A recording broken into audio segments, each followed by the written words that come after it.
Assalamualaikum sahabat sedulur dimanapun berada. Jumpa lagi dengan saya Teguh Yono, penyuluh pertanian dari BPP Kecamatan Seragi, Kabupaten Lampung Selatan. Yang mana kali ini kita akan bahas langsung tentang bagaimana cara untuk mengatasi dan mengendalikan busuk pangkal batang pada tanaman jagung yang nyata-nyata telah banyak berdampak buruk terhadap keberlangsungan usaha budidaya kita.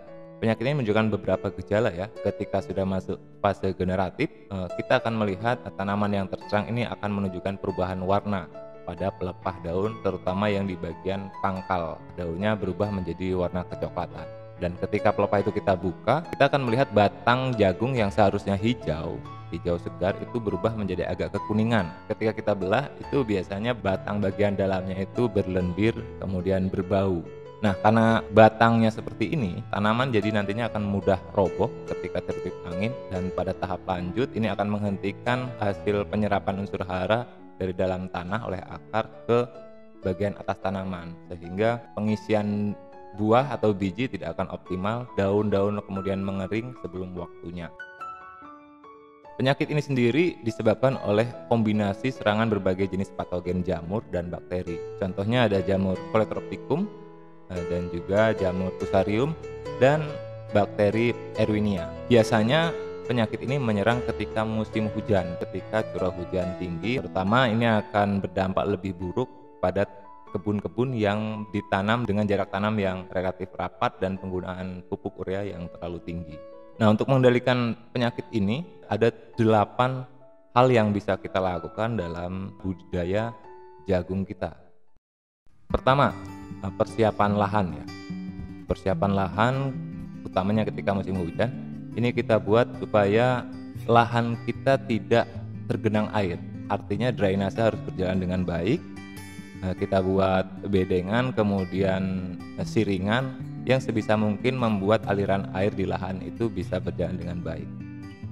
Ini sangat membantu karena beberapa pengalaman ya, di daerah-daerah atau tanah-tanah yang agak berbukit, di puncaknya itu relatif sama sekali tidak ada serangan jamur ini, karena memang air yang ada di tanah tadi ketika hujan ini langsung turun, sehingga kelembabannya cukup terkendali dan jamur tidak bisa tumbuh di situ. Yang kedua, kita juga harus menggunakan benih yang memang tahan terhadap serangan dari penyakit ini. Kita jangan terlalu fanatik terhadap 1 atau 2 jenis benih, karena kita juga harus menyesuaikan bagaimana kondisi lingkungan ke depan ketika sebelum memutuskan benih apa yang akan kita tanam. Nah, untuk ketika masuki musim penghujan, ada baiknya kita menggunakan benih-benih yang memang dibekali dengan ketahanan terhadap serangan jamur ini. Salah satunya misalkan ada dari Syngenta ya, ada NK Super 6501 atau NK Juara ya 7202. Kalau misalkan dari BC bisa kita pakai BC 220 atau BC 99. Kalau dari ADP ini ada ADP Ruby yang memang cukup tahan juga.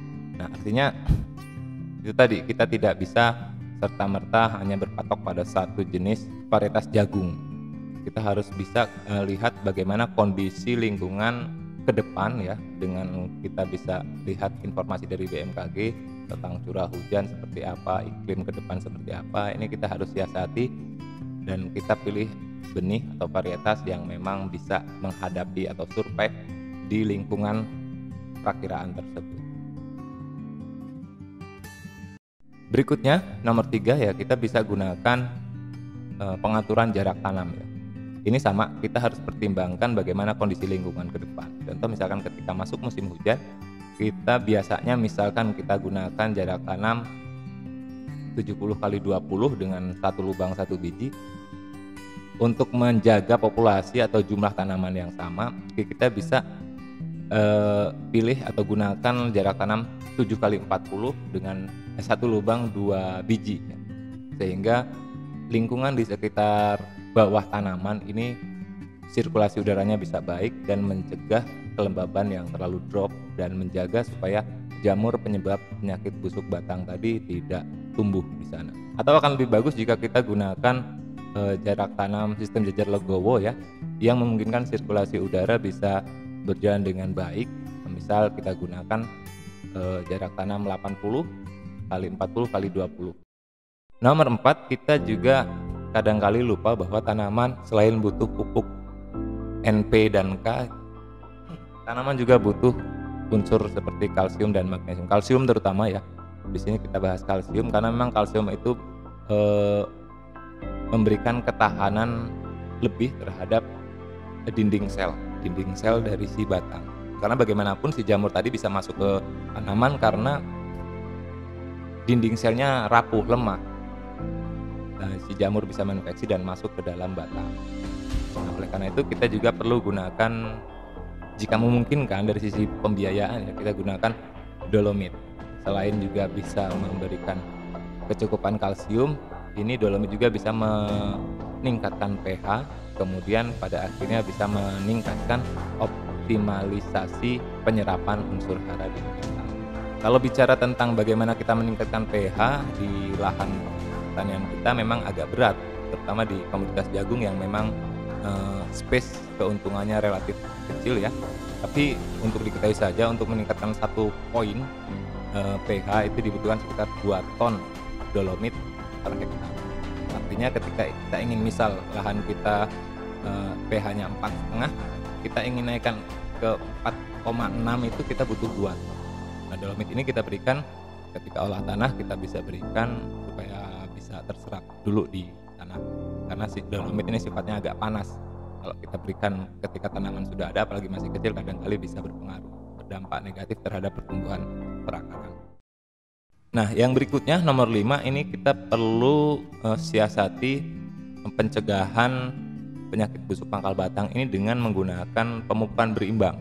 Karena bagaimanapun asupan pupuk ini akan sangat berpengaruh terhadap kondisi kekebalan tanaman terhadap berbagai serangan penyakit. Selalu ikuti dosis rekomendasi yang ada di wilayah Anda.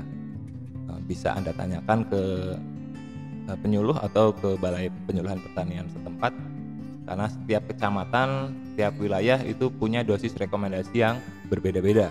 Contoh misalkan di tempat saya untuk jagung ini direkomendasikan untuk ureanya 250 kg, kemudian NPK-nya 350 kg per hektar. Nah, kaitannya dengan pemupukan berimbang ini, kita perlu juga siasati ketika di musim hujan, sebisa mungkin kita kurangi dosis nitrogen atau dosis urea.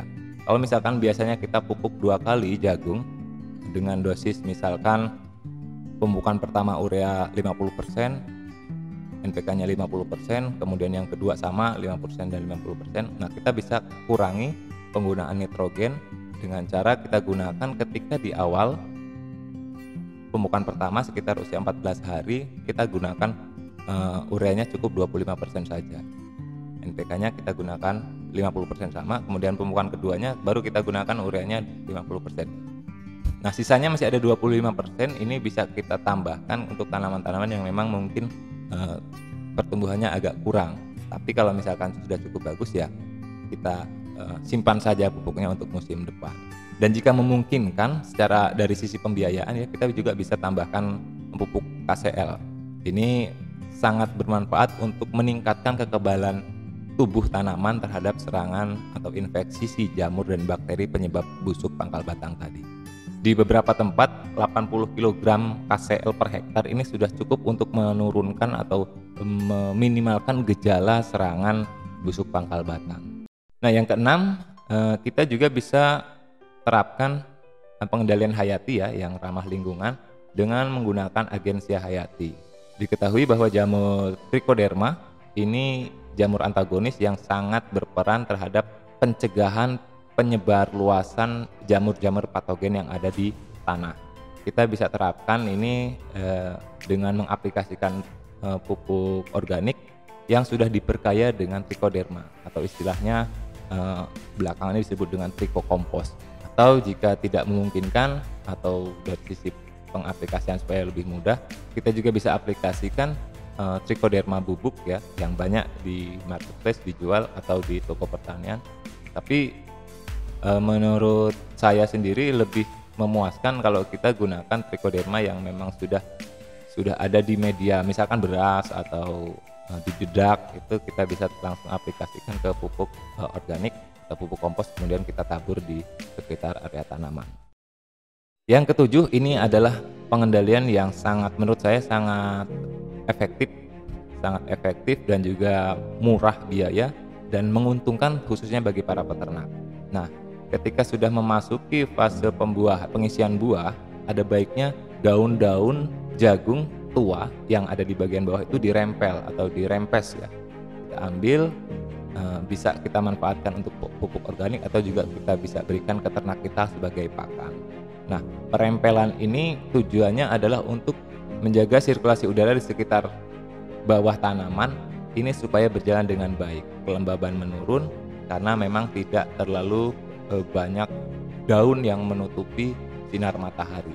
Perempesan ini dilakukan ketika tadi ya sudah mulai berbuah, dan ini lumayan efektif untuk mencegah penularan atau penyebaran infeksi jamur ini ke tanaman-tanaman yang lainnya. Nah, yang terakhir ini ketika kita sudah lakukan tadi ya 7 teknik tadi, kita juga bisa memberikan asupan pengendalian kimia dengan menggunakan fungisida berbahan aktif tembaga, kalau bisa tembaga oksiklorida ya. Contohnya seperti Kuprosat dari Nupram, kemudian ada Nordox dari Bayer, dan juga Nevos dari Biotis.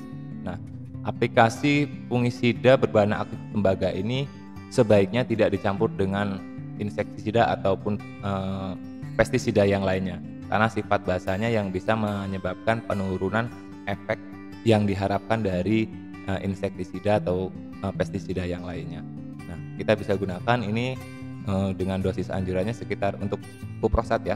Ini kita bisa gunakan 2-3 ml per liter air. Kita sebaikkan di bagian bawah tanaman, di bawah daun. Juga masih menurut pengalaman sebaiknya kita aplikasikan ini ketika selesai pemupukan kedua, sekitar di usia 30 hari ke atas lah ya. Nah, mungkin itu beberapa hal yang bisa kita lakukan untuk melakukan pengendalian dan pencegahan serangan dari penyakit busuk pangkal batang pada tanaman jagung. Memang ini tidak akan ada cara untuk bisa mengobatinya. Kalau sudah tanaman itu sudah terserang, ya sudah, itu akan tidak ada daya upaya yang bisa kita lakukan untuk mengobatinya. Yang bisa kita lakukan hanya mencegah supaya jangan sampai ada perkembangan penyakit itu di dalam lahan kita, ataupun jika sudah ada tidak menyebar ke tanaman-tanaman yang lain. Oke, mungkin itu video kali ini, semoga bisa bermanfaat, dan jangan lupa untuk like dan share ke teman-teman petani yang lain supaya bisa memberikan pencerahan ke lebih banyak petani. Salam jumpa di video berikutnya dan jangan lupa subscribe untuk mendukung channel ini. Assalamualaikum warahmatullahi wabarakatuh.